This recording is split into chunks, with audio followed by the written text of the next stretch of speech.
আজিজ ভাইয়ের কাছে আসতে চাই। আজিজ ভাই একজন সাংবাদিক হিসেবে, তুষার ভাই গণমাধ্যম ব্যক্তি, দুজনের একই অবস্থান প্রায়।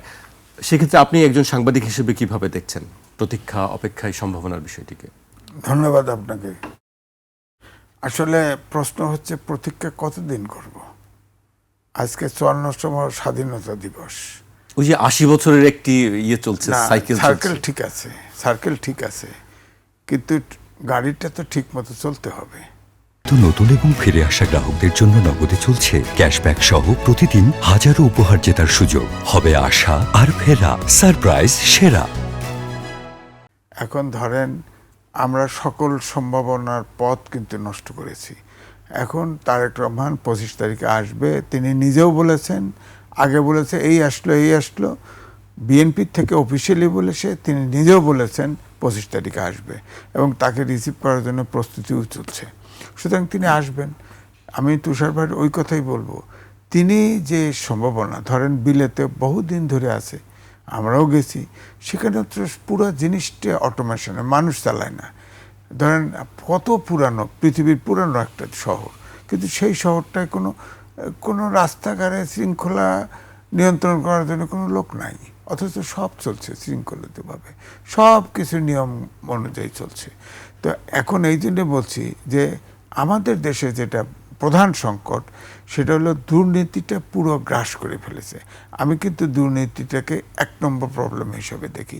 অর্থাৎ মানুষ যদি, সরকার যারা চালাবে, এবং জনগণকে দায়ী করে লাভ নাই, সুযোগ পেলে দুর্নীতি করবে। আমি বলবো এই যে 54 বছরে মানুষের মনোজগতে যে পরিবর্তন ঘটে গেছে, এই পরিবর্তন তো এটা সমাজতান্ত্রিক বিপ্লব ঘটে নাই, এবং তারেক রহমান সাহেব এসেও কিন্তু সমাজতান্ত্রিক বিপ্লব ঘটাবেন না। তার কাছে প্রত্যাশাই থাকবে। এই সমাজ বিনির্বাচনের জন্য বহুত সময় নেবে।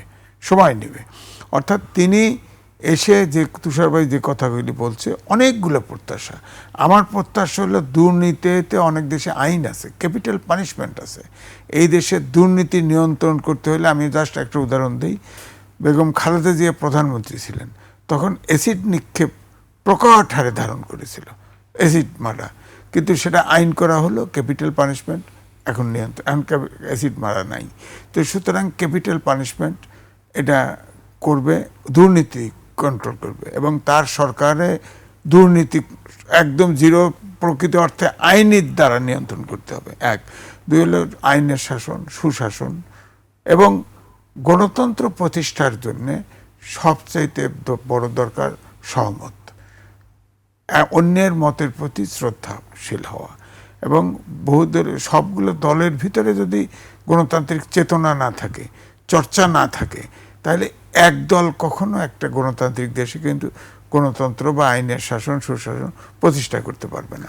সবার মধ্যে সম্মিলিত চর্চা, সম্মিলিত প্রচেষ্টা থাকতে হবে।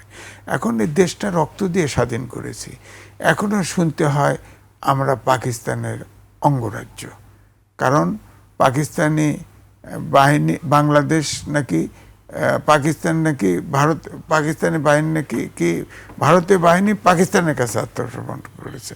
সুতরাং এই দেশ তো স্বাধীন হয় নাই, এখনো পাকিস্তানের অঙ্গরাজ্য আছে। বলেন 75, উল্টা হয়ে গেছে। হ্যাঁ, মানে বলা হয় যে পাকিস্তান ভারতের কাছে আত্মসমর্পণ করেছে, সুতরাং এই দেশ স্বাধীন হয়নি, এবং আমরা ভারতের শাসনে আছি, এরকম একটা কথা বলে একদল লোক, আরেক দল বলে যে আমরা পাকিস্তানের শাসনে আছি, পাকিস্তানের অঙ্গরাজ্য, আমরা দুই ভাগে ভাগ হয়ে গেছি। হ্যাঁ, তো এইটা যদি 54 বছর পরেও আসি শুনতে হয়, তাহলে আমরা দেশটা কোথায় দাঁড়াবো? অর্থাৎ বিভক্তিটা, আমি বলছি রাজনৈতিক যে বিভক্তিটা, এই বিভক্তিটা তো আমার কাছে মনে হয় পিছু টানবে, আপনি আগাইতে দিবে না। সুতরাং রাজনীতিবিদদের ভিতরে আপনার দেশপ্রেম এবং আমার স্বাধীনতা, সার্বভৌমত্ব মেনে নেওয়া, দেশকে অগ্রগতির পথে একাত্ম বা এক হয়ে চলা, অর্থাৎ প্রতিদ্বন্দ্বিতা থাকবে, কিন্তু প্রতিযোগিতাও থাকবে, কিন্তু শত্রুতা থাকবে না। গণতন্ত্রের কথা তো এইটাই হবে। আর জনগণকেও কিন্তু আইন মানার একটা প্রশিক্ষণ, আইন সুশাসন আছে। সুশাসন কি সবসময় বল প্রয়োগ করে আইন ফোর্স করে পালন করানো যাবে? পরিস্থিতিটা এমন, ধরেন সমাজতান্ত্রিক বিপ্লব হলে এরপরেও ধরেন রাশিয়া বলেন, চীনে বলেন, তাও 1 যুগ 2 যুগ লাগছে মানুষের মনোজগতের কালচারাল বিপ্লব করতে। আমাদের তো অভ্যুত্থান হয়েছে, আমরা তো দেশের স্বাধীনতার পরে যাত্রাটা শুরু এভাবে করতে হতো, কিন্তু সেটা তো আমরা জাতি গঠন করতে পারিনি। এখন ধরেন ভারতের সাথে আপনার আমাদের বাংলাদেশের ক্রিকেট খেলা শুরু হলো, দেখবেন ভারতের সাপোর্টার পাবেন, আবার পাকিস্তানের সাথে খেলা শুরু হলে পাকিস্তানের সমর্থক পাবেন।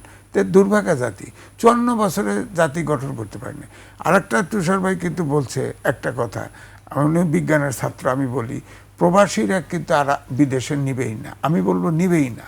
কারণ আমি লিখেছি এবং সেখানে এখন চতুর্থ শিল্প বিপ্লবে উচ্চমানের প্রযুক্তি সারা বিশ্বে এখন মানুষের বিকল্প হয়ে যাচ্ছে, কিন্তু আমাদের দেশে কিন্তু অনেকগুলো 11টা সংস্কার কমিশন করা হয়েছে, শিক্ষা কমিশন কিন্তু নাই। আমি লিখেছি বুয়েট সহ এ দেশের কোনো শিক্ষা প্রতিষ্ঠান চতুর্থ শিল্প বিপ্লবের উপযোগী না। এবং আরও একটা কথা হচ্ছে, আমাদের ইংরেজি বাংলা, বাংলা আর ইংরেজি 12 প্রকার শিক্ষা ব্যবস্থা আছে যা মাস্টার্স পর্যন্ত দেয়। অর্থাৎ একটা ছেলে বা একটা যুবক যদি মাস্টার ডিগ্রি প্রাপ্ত হয়, সে কিন্তু সে আর ওই শিক্ষার বাইরে কম্প্রোমাইজ করতে পারে না। সুতরাং কোনো জাতীয় ইস্যুতে আমরা একমত হতে পারি না, 12 প্রকার চিন্তা করি, জাতীয় ইস্যুতে একমত হতে পারি না। আপনি লক্ষ্য করেন, এই জন্য আমার মনে হয় শিক্ষা, বিশেষ করে আমি বলবো এই শিক্ষা যেমন 12 প্রকার জাতি এখানে চিন্তা করতে হবে। হ্যাঁ, শিক্ষা সব থাকবে, কিন্তু যতটুকু প্রয়োজন। আমাদের ঘনবসতি দেশ, 18 কোটি জনগণ, আমাদের তো প্রবাসের লোক পাঠাতে হবে। কিন্তু এখন খালি কয় টেকনিক্যাল এডুকেশন দিয়ে কোনো লাভ হবে না। আপনার রোবট, আইওটি, ডেটা সায়েন্স এইসবের পিছনে আপনার লোক লাগবে।